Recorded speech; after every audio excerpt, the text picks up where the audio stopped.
เดี๋ยวจะส่งไปถวาย2 กระป๋องวันนั้นก็ง่วงนอนพยุงกายแทบจะไม่ไหวมันง่วงนอนก็ฉันเข้าไปหยิบมือหนึ่งหยิบมือพอสมควรแหละ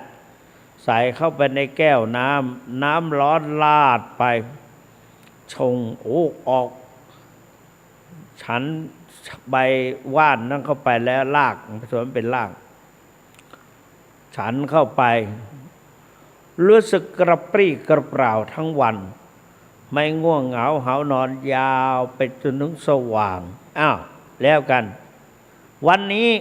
ก็นึกว่าจะสับประงกวันนี้ก็มีการสอบนักธรรมอีกจะคุณต้องไปเป็นประธานอีกและใส่หยิบมือหนึ่งแต่นี้เข้าใจว่าฤทธิ์มันคงหมดแม่ตอนนี้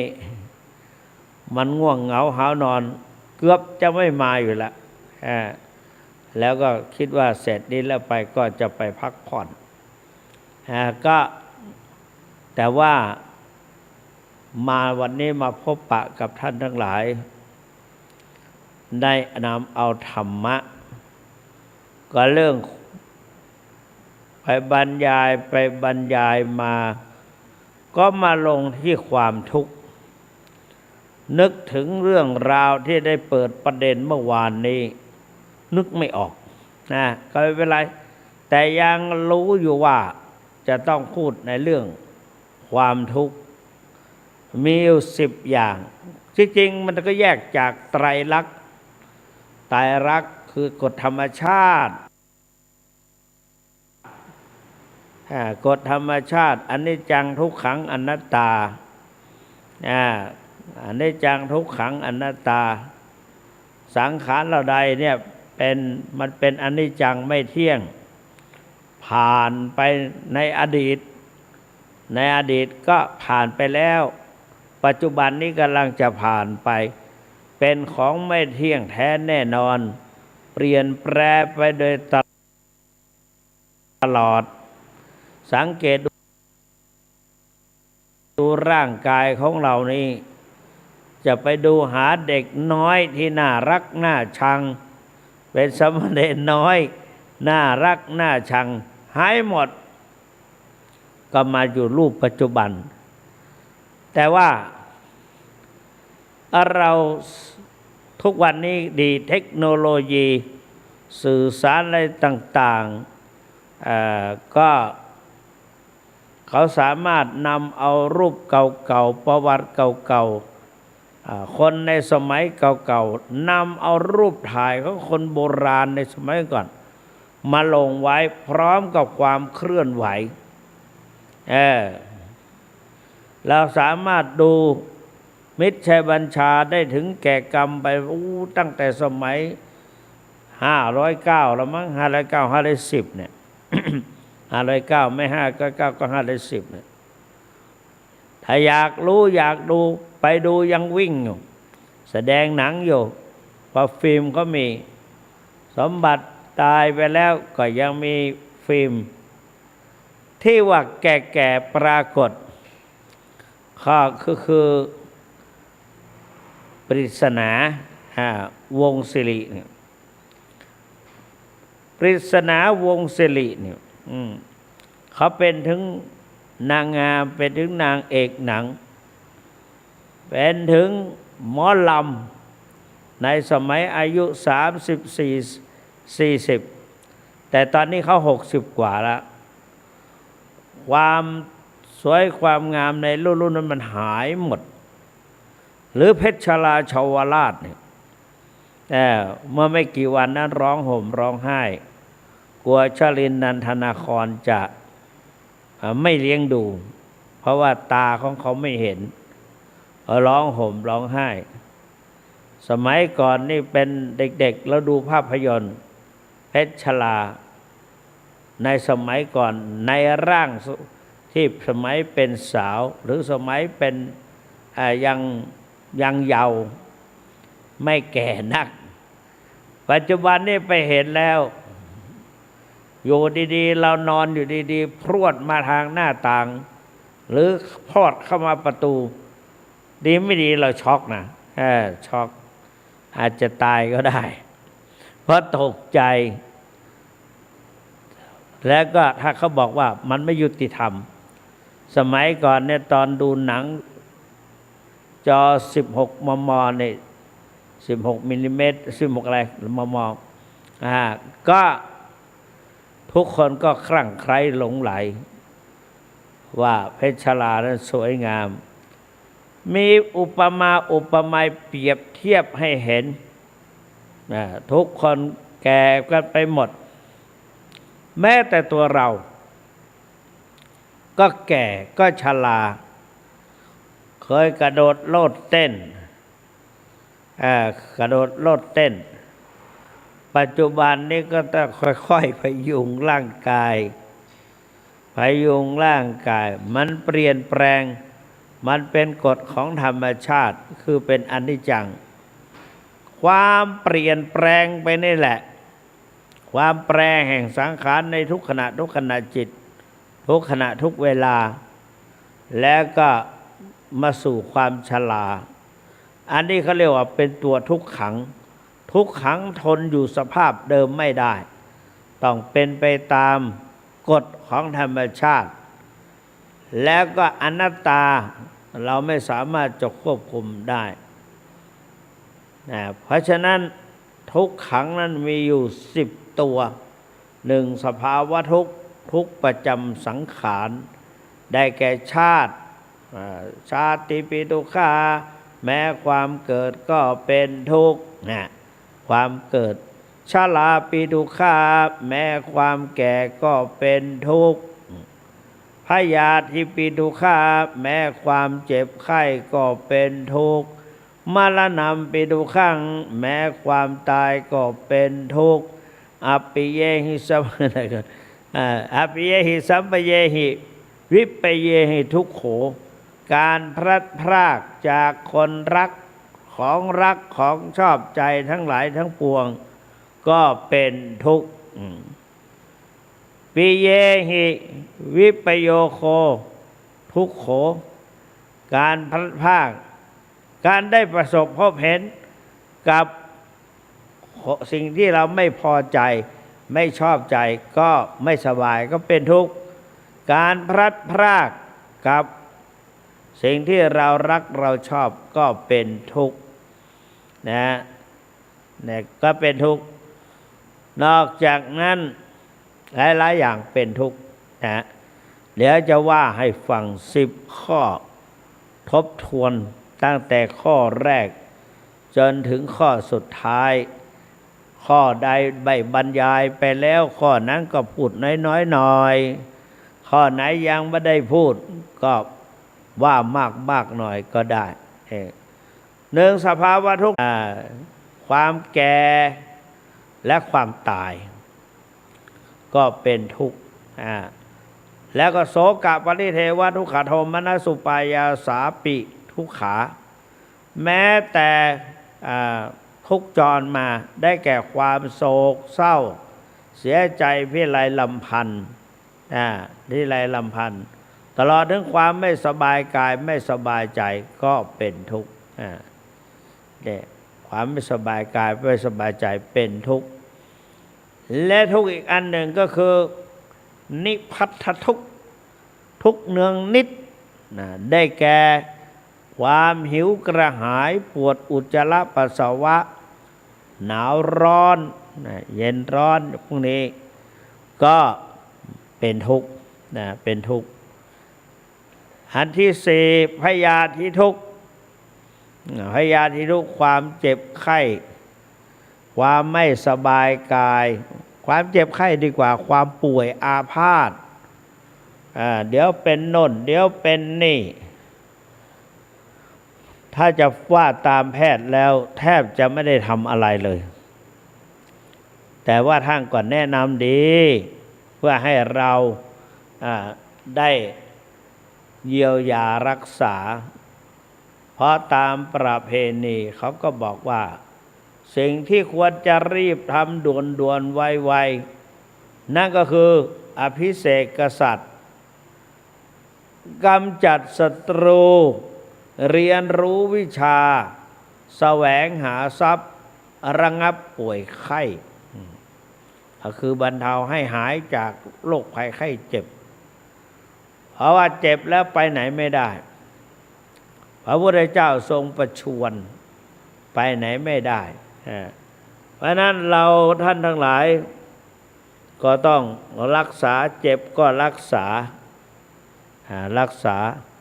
การรักษาก็มีหลายอย่างถ้ารักษาด้วยสมุนไพรยาปฏิชีวนะตลอดถึงการฉีดยาฉีดยาอะไรต่างๆก็ไม่หายต้องใช้เยียวยาทางใจธรรมะทางใจพระเจ้าตรัสว่าสักกตวาพุทธรัตนังโอสถังอุตตมังวรังวรังหิตัง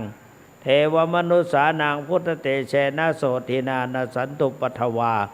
สัพเพทุกขาวูปสเมตุเตสักกตวาธรรมรัตนังโอสถังโอสถังก็คือโอสถโอสถังอุตตมังวรังความโอสถังก็แล้วก็มันมีวิธีสวดให้ก็หาย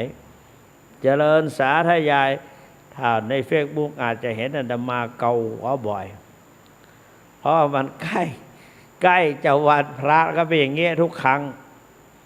จะเกิดความรำคาญ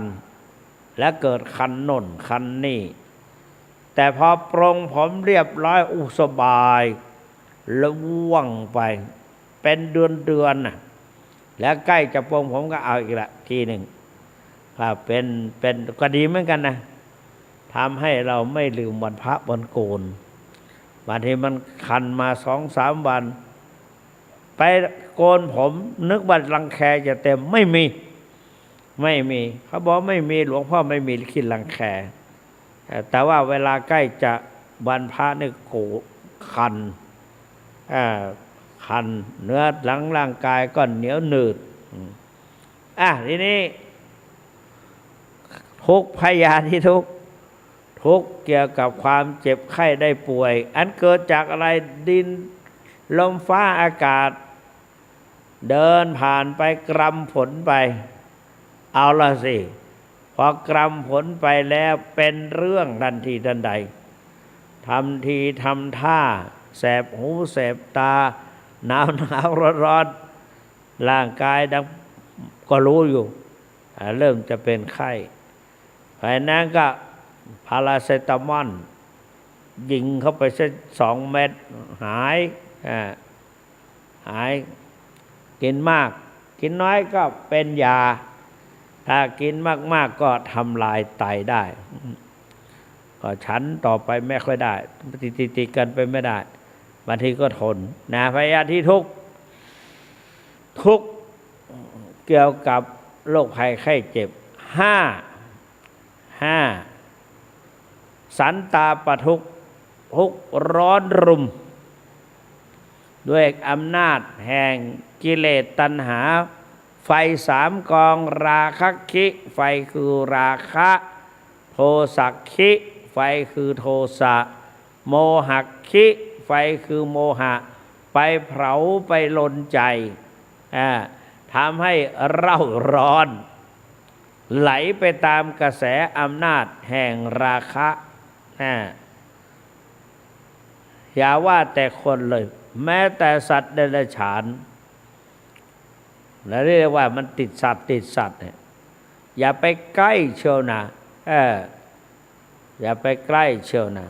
สัตว์ติดสัตว์นี่นะเราเดินเข้าไปดีไม่ดี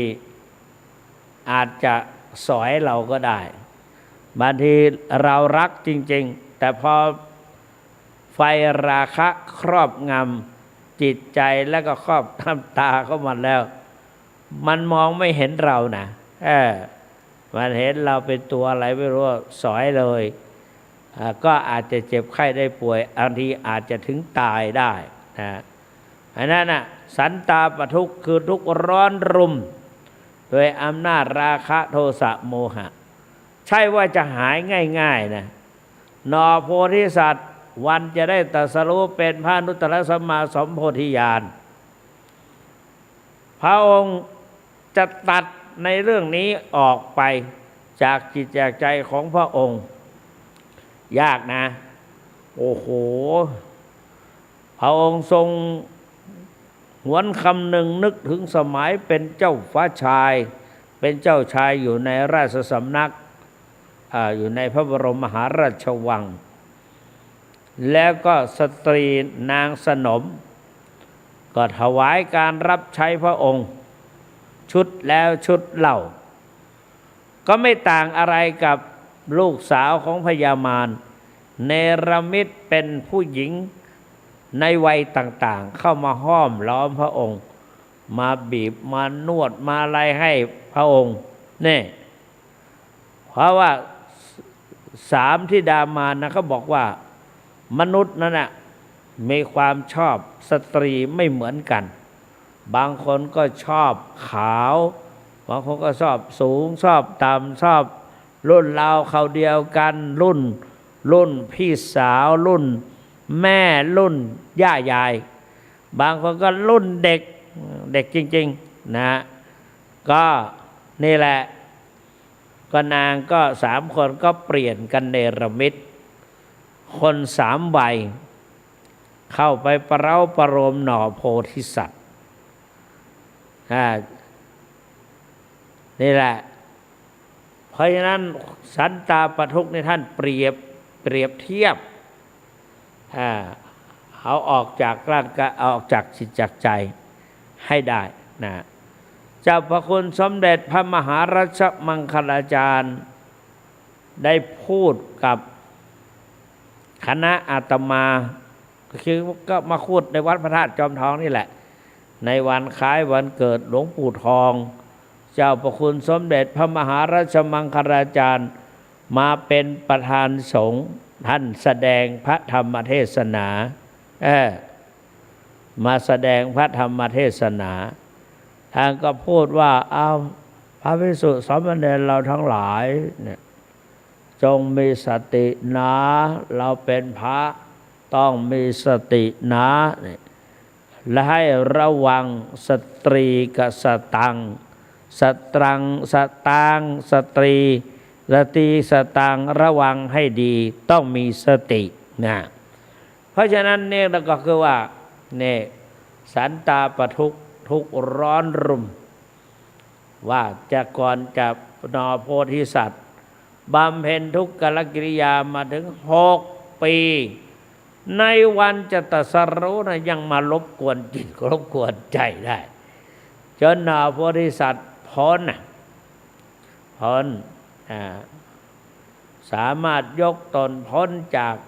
โลกสมมติเนี่ยนะเข้าสู่โลกุตตรธรรมโลกุตตรธรรมในขณะที่จะตรัสรู้นี่ก็ยังนึกถึงนางเหล่านี้มีความสุขความเพลิน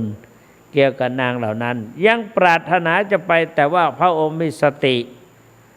ก็ไม่เป็นไปตามคาดหมายที่คนคิดว่านอโพธิสัตว์จะต้องพ่ายแพ้ไปและเข้าสู่ราชสำนักแต่พอสุดท้ายก็ผ่านฉิวฉลิวเลยนะก็อันนี้ก็คือสันตาปทุกข์ข้อที่6วิปากทุกข์ทุกข์เพราะเกิดจากผลแห่งกรรมที่เราทำมาให้ผลอันสุขวิเศษเรียกว่ากรรมตามสนองนะกรรมตามสนองวิปากทุกข์เรียกว่าผลอันสุขวิเศษทุกอันเกิดจากผลอันสุขวิเศษและจะต้องทำให้เราเดือดร้อนเพราะวิปากทุกข์ทุกมีนั่นนะถ้าเป็นเหตุเป็นผลอยู่นะและข้อที่7สหคตทุกข์ทุกคนมีอาชีพเป็นของตัวเองตั้งระยะนี้ฝนตกดูเหมือนว่าจะตก7 วัน 7 คืนสมัยแต่ก่อนตอนอาตมายังเป็นเด็กเลือดในตัวก็คงมีไม่มากหรอกเวลาเย็นๆก็สั่นจนปากเศร้าเลยปากไม่สีแดงแล้ว ซีดมือเหี่ยวมืออะไรไปละเพราะมันหนาวหนาวแต่หน้าหนาวก็ยิ่งหนาวหน้าร้อนก็ร้อนพ่อแม่บอกว่าต้องเอาชนะมันให้ได้ก็พยายามลุกขึ้นมาต่อสู้กับความหนาวไม่ว่ามือไม่ว่าเท้าไปถูกอวัยวะบางส่วนสะดุ้งหนาวนะเพราะฉะนั้นเราก็ลุกขึ้นมาขยับเดินโน่นเดินนี่กวาดบ้านถูบ้านตอนเป็นสามเณรก็กวาดกุฏิหลังใหญ่ๆถูกันจนเหงื่อโชกคนอื่นใส่กันเครื่องกันหนาวแต่เราไม่ใส่อะไรเลยแถมมีเหงื่อใครไหลย้อยไปที่บ่อน้ำในข้างบนนี่เย็นเจี๊ยบแต่ว่าน้ำในบ่อกับอุ่นเอาสายหย่อนลงไปมันมีแล้วมีในเครื่องตักมีช่วยทุนแรงตักขึ้นมาแล้วก็ลดตั้งแต่ศีรษะลงไปร่างกายอุ่นไอเนื้อไอตัวออกแข็งแรงแต่ตรงกันข้ามถ้าเรานอน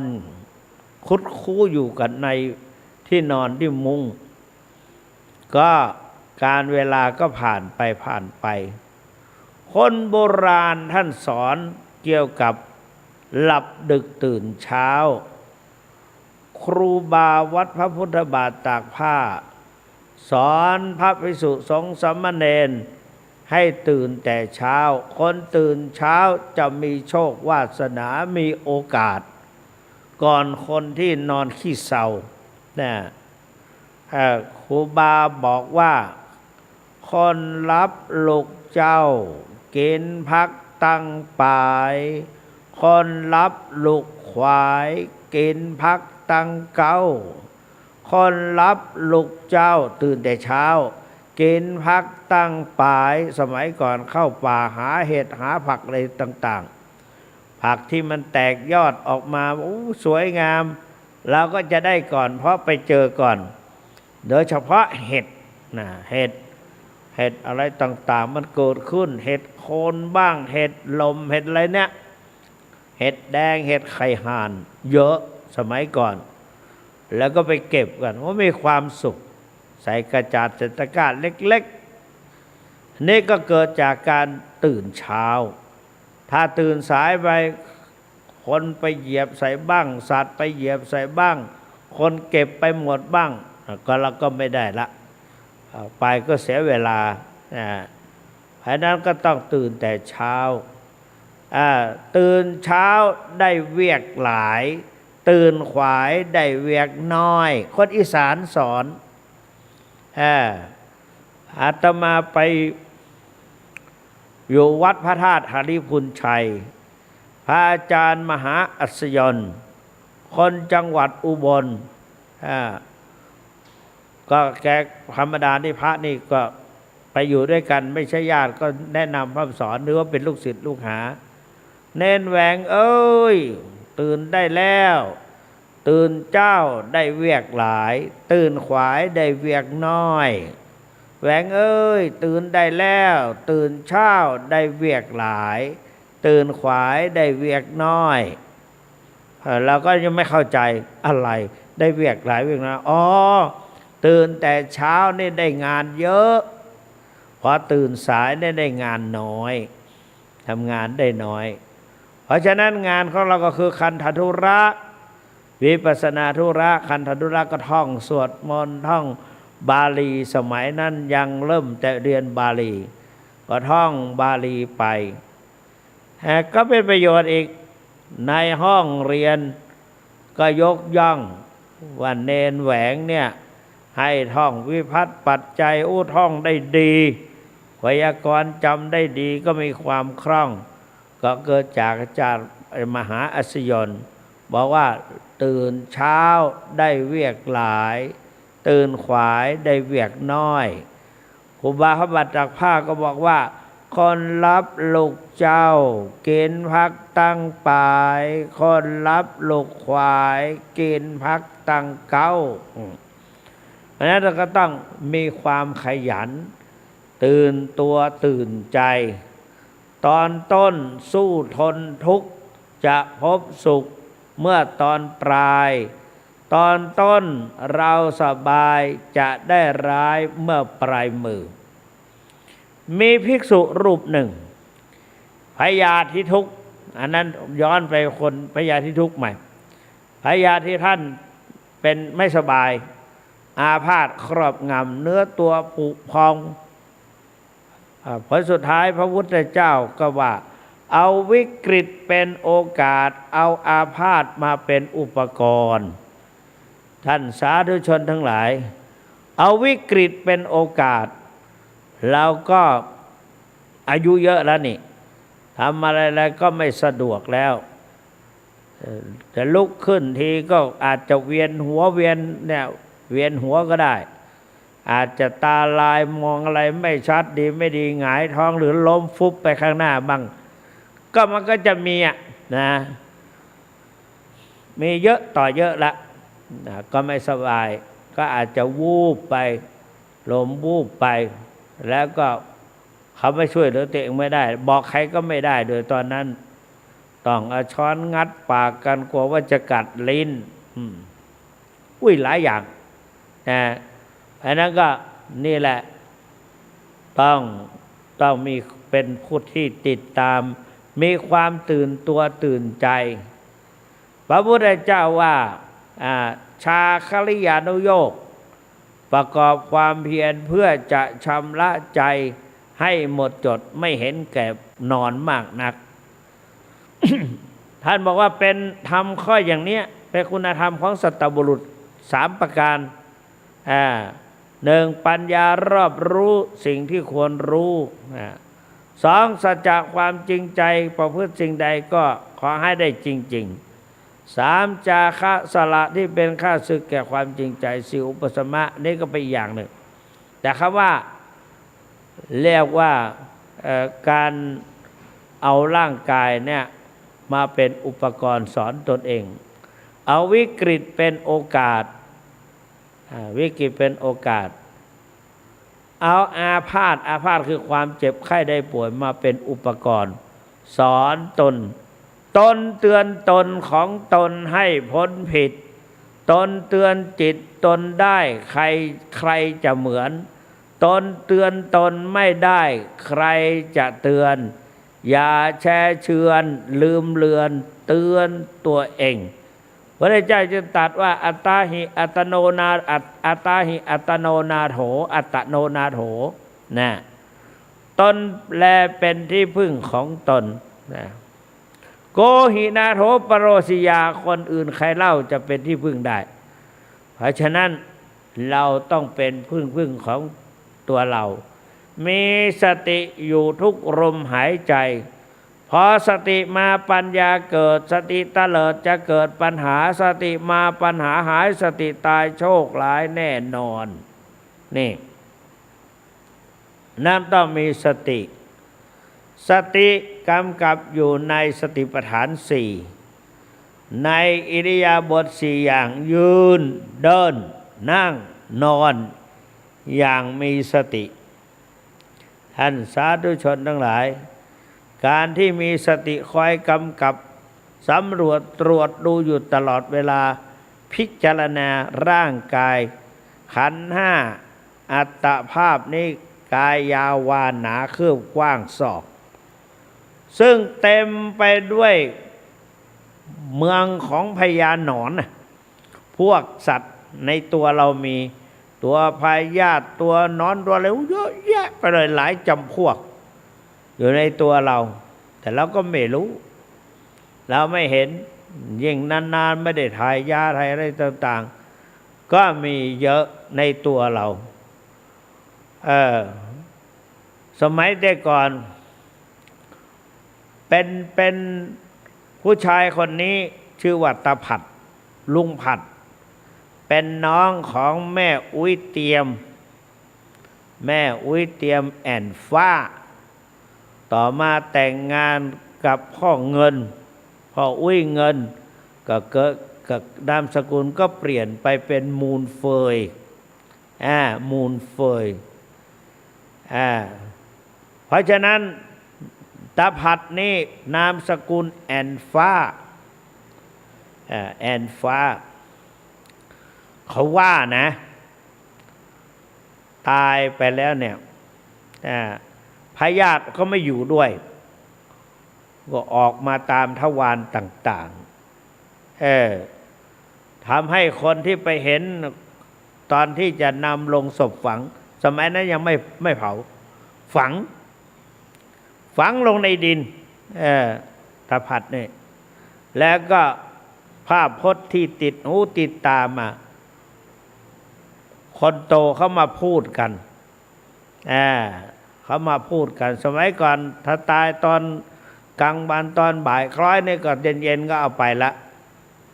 หามกันใส่แม่แคร่ไปก็เอาไปลงเอาไปเผาแล้วเอาไปฝังง่ายๆฝังกันแล้วก็กลับไม่ได้ทำบุญสุนทานอะไรเสร็จเรียบร้อยก็ไปทำบุญขันข้าวอุทิศส่วนบุญไปให้เสียก็หมดเรื่องตาผัดนี่ก็นี่แหละก็คนเราเล่าให้ฟังเผอิญเจ้าคุณไปได้ยินเข้า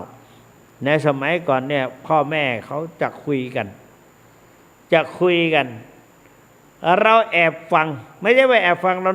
นอนฟังนอนอยู่ใกล้ๆเขาก็นึกว่าเราหลับเราไม่หลับพ่อแม่คุยกันไปคุยกันมาอย่างพระสิงห์เนี่ยพระสิงห์นี่จะมีอยู่3 ลักษณะถ้าสิงห์หนึ่งจะเป็นขัดสมาธิเพชรบ้างแล้วก็แสกสังคาติจะอยู่เหนือนมหน่อยหนึ่งแล้วก็บนเมารีเนี่ยเมารีก็มวยผมจะเป็นดอกบัวตูมแต่ส่วนบนพระเศียรก็เป็นก้นหอยนะเป็นหอยก้นหอยม้วน แหลมคมสมัยก่อนนั้นเขาจะถามว่าอะไรเอ่ยหัวเป็นหนามถามไม่ปากก็คือไม่พูดนะทาสีปากแดงสีแดงเมียบหรือแดงปะลึ่งนะคือใครคืออะไรผมก็ถามปัญหาเป็นปริศนาเนี่ยก็รู้ได้ทันทีเพราะว่าได้ยินเขาเฉลยก็คือพระพุทธรูปสิงห์2นั่งเหมือนกันแต่สังคาติลงมาเลยนมมาหน่อยหนึ่งเลยถันมาหน่อยหนึ่งแล้วก็ไอ้มวยผมนั้นเป็นดอกบัวบาน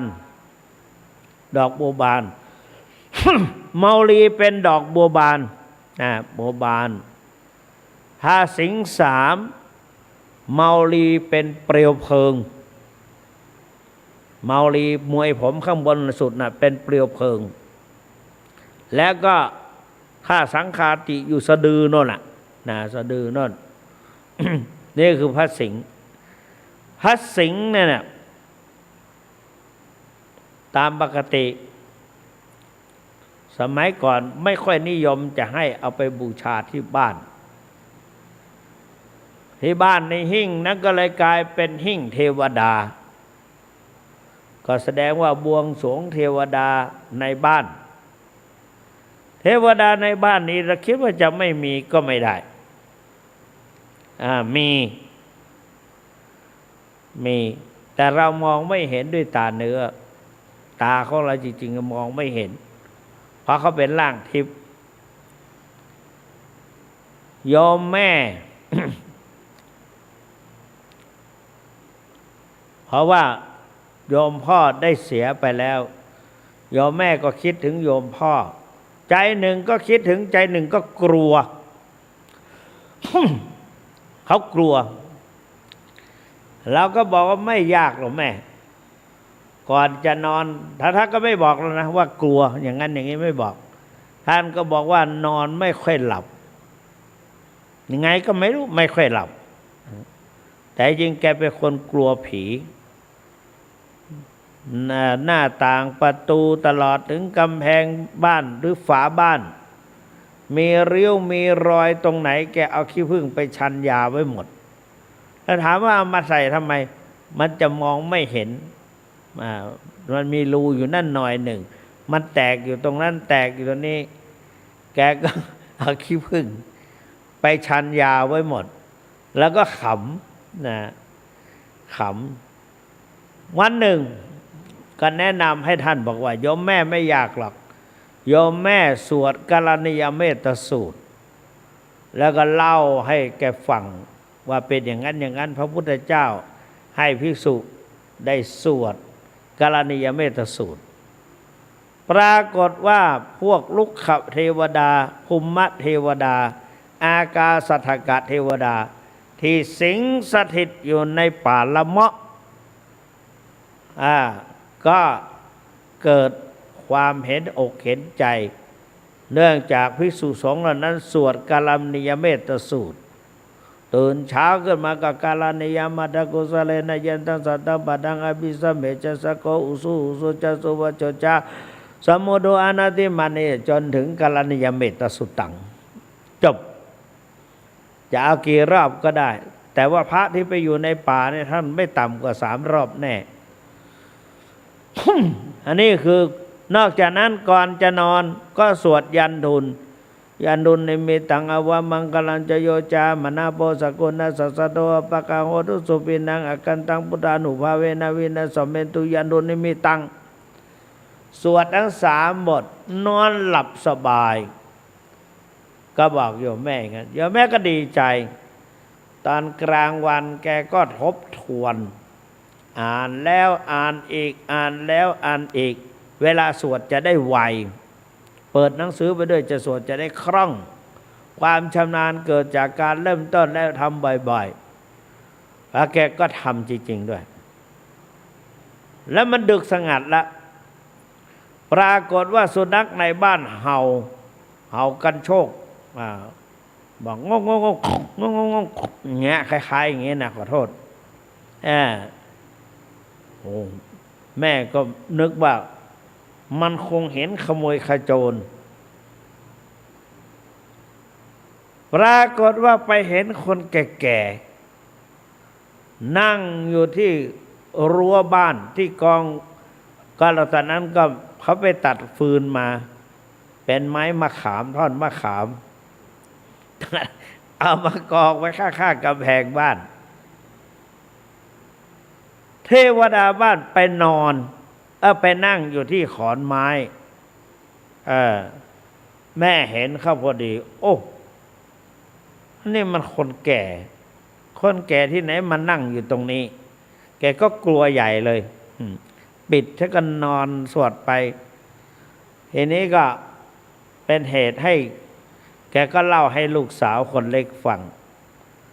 แล้วลองไปถามดูดิเขาก็จะมีประจำหมอทำนายประจำหมู่บ้านเขามีไปส่งเจ้าส่งอะไรก็ไม่รู้พอไปแล้วยังไม่ทันจะพูดอะไรมากอะไรล่ะคนส่งก็ส่งทันทีทันใดบอกว่าแม้ให้เราอยู่บนบ้านมาสวดไล่เราก็อยู่ไม่ได้มาสวดไล่เรา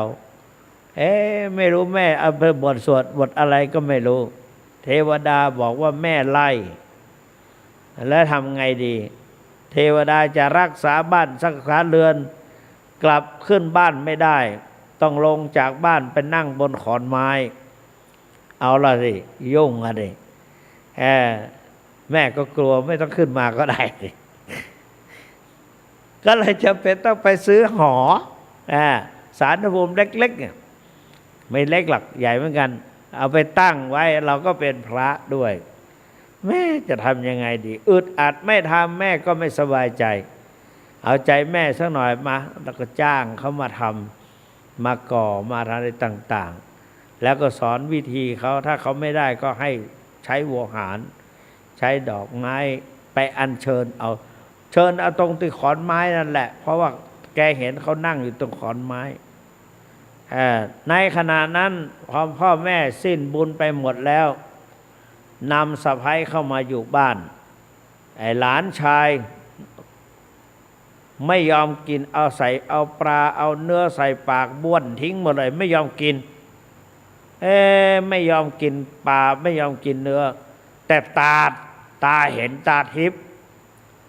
มองเห็นชี้ไปที่ศาลพระภูมิใครอยู่ข้างในนั่นแล้วก็พูดในนี่มีแม่ชีด้วยแกยังไม่รู้จักแม่ชีนะยังเด็กๆอยู่หัดพูดมีแม่ชีอยู่ตรงนี้ก็นี่แหละก็เรามานึกถึงดูแล้วมีจริงๆด้วยก็เลยทุกวันนี้ก็ในบ้านนั้นก็มีศาลพระภูมิอยู่ก็โยมแม่ไม่ยอมให้เทวดาขึ้นบ้านกลัวก็ไม่เป็นไรหรอกนะนี่แหละทีนี้เรามาพูดถึงเรื่องเกี่ยวกับสหคตทุกข์เกี่ยวกับการทำงานทำการอะไรต่างๆไปประกอบอาชีพอะไรก็ต้องไปเป็นทุกข์ลำบากลำบนเพราะอาชีพของเราชิ้นนั้นๆอย่างพวกที่ปลูกพืชปลูกผักตื่นเช้ามาก็ต้องรีบออกไปกลางทุ่งไปดูแลผักไปดูแลต่างๆบางทีก็ต้องอาศัยแสงจันทร์สนุกดีเหมือนกันนะแสงจันทร์ทำการเราปลูกอะไรต่างๆสมัยเป็นสามเณรไปอยู่วัดร้างตอนนี้เป็นวัดร้างนั่นกลายเป็นสวนสาธารณะของภายในหมู่บ้านน้องเหนียงไปแล้วสมัยก่อนเป็นสวนลำไยครูบาก็ให้เขาทำลำไยเอาลำไยมาปลูกเยอะเจ้าของมันนอนอีกวัดหนึ่งอันนี้เป็นวัดร้างกลางค่ำกลางคืนหรือกลางวันมาไม่มีใครดูแลเขาก็มาหักเอาลูกมันโตเลยลูกก็โตหักไปกินบ้างอะไรบ้างหลวงตาก็ไม่สบายใจก็เลยมาใช้เนนแหวงเนี่ยไปอยู่เราก็กลัวผีแต่พอไปอยู่เป็นนานๆก็ไม่กลัวก็ไปตรวจตาดูแลเดินไปเพลินมาบอกคุยกับท่านเสียบอกว่าครูบาใช้มาครูบาปันเจ้าอาวาสใช้มาไม่มาก็ไม่ได้กลัวโดนไม้เร็วก็ขออภัยนะมาอยู่ตรงนี้ถ้าไม่สบายไม่พอใจก็ยกโทษให้ด้วยอันหนึ่งขอช่วยคุ้มครองป้องกันให้อาตมาอยู่อย่างมีความสุขไม่มีอะไรมารบกวนไม่ให้โรคไข้เจ็บมาเบียดเบียนก็ว่าไปอยู่ได้3 เดือนไม่เห็นเป็นไร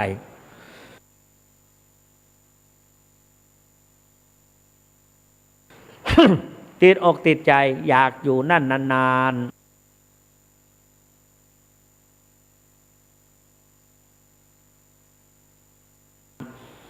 น้ำให้ฉันอยู่ตลอดเวลาอยู่โน่นดีกว่าว่างั้น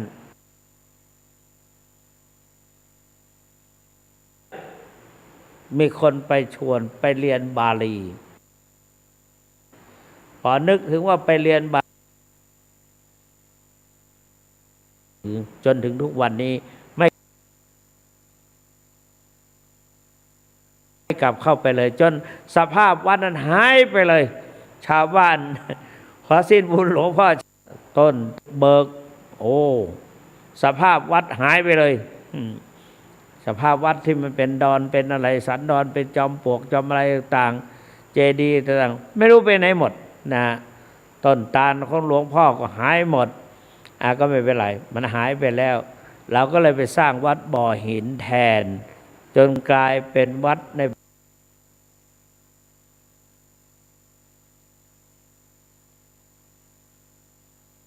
ปัจจุบันถูกต้อง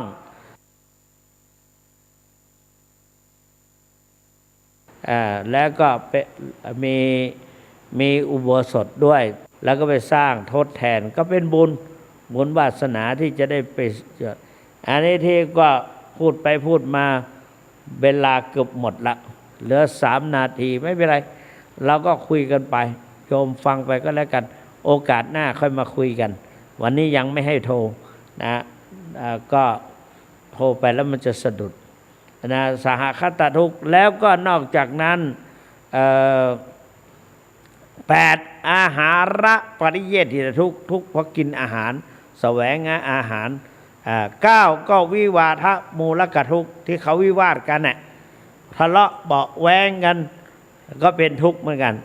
นะทุกข์ก็เกิดจากทะเลาะเบาะแว้งแต่พวกเรานี่ก็เป็นสังขารทุกข์ทุกสังขิตเตนะปัจจุปาทานักขันธาทุกขาการบริหารสังขันธ์5เนี่ยเป็นทุกข์ตื่นเช้าขึ้นมาก็ต้องจะไปไหนมาไหนก็ต้องให้ความบริหารร่างกายขันไม่ใช่ออกกำลังกายสุดท้ายก็ก่อนที่จะเป็นอิสระที่สุดก็คือหลังจากทานข้าวเช้าแล้วได้กินยารับประทานยาที่หมอสั่งยาประจำตัวเราประจำโรคภัยไข้เจ็บได้กินหยุกกินยาเรียบร้อยแล้วนั่นแหละเป็นอิสระไปนะได้เข้าห้องน้ำห้องสุขาอะไรบริหารขันธ์5ต้องบริหารทุกวันเนี่ยเพราะฉะนั้นปัญจุปาทานขันธาทุกขาสังขิตเตนะโดยย่อสังขิตเตนะปัญจุปาทานขันธาทุกขาก็การยึดมั่นอุปาทานปัจจุปาทาอุปาทานนักขันธาทุกขาก็การยึดมั่นมีการอุปาทานเข้าไปยึดเป็นตัวเป็นตนของร่างกายเราในต่างๆก็เป็นทุกข์เพราะฉะนั้นก็โบราณว่าดื่มน้ำเป็นยากินปลาเป็นหลักกินผักเกินครึ่งไข่ไก่ฟองหนึ่งไม่พึ่งกาแฟไม่แก่ของหวานไม่ทานของเค็มไม่เข้มของทอดไม่กอดขวดเหล้าไม่เฝ้าดูดควันสุริยันวันทาเริงร่าออกกำลังกายยืดเส้นยืดสายเป็นนิดทำสมาธิจิตเป็นประจำที่สำคัญคือการปล่อยวางไอ้ตัวปล่อยวางนี่แหละเป็นในขันธ์5เนี้ยปล่อยวางไม่ไปยึดถือมั่นโดยอุปาทานดังนี้ก็จะเป็นสุขคือการปล่อยวางท้ายที่สุดนี้ก็ขออำนาจคุณพระศรีรัตนตรัยและกุศลผลแห่งการฟังก็ขอให้ทุกท่านแคล้วคลาดจากพยันตรายภัยพิบัติมีความสุขสวัสดิ์พิพัฒนมงคลสมบูรณ์ผลดังที่ตนตั้งไว้ทุกท่านทุกประการเทินขอเจริญพร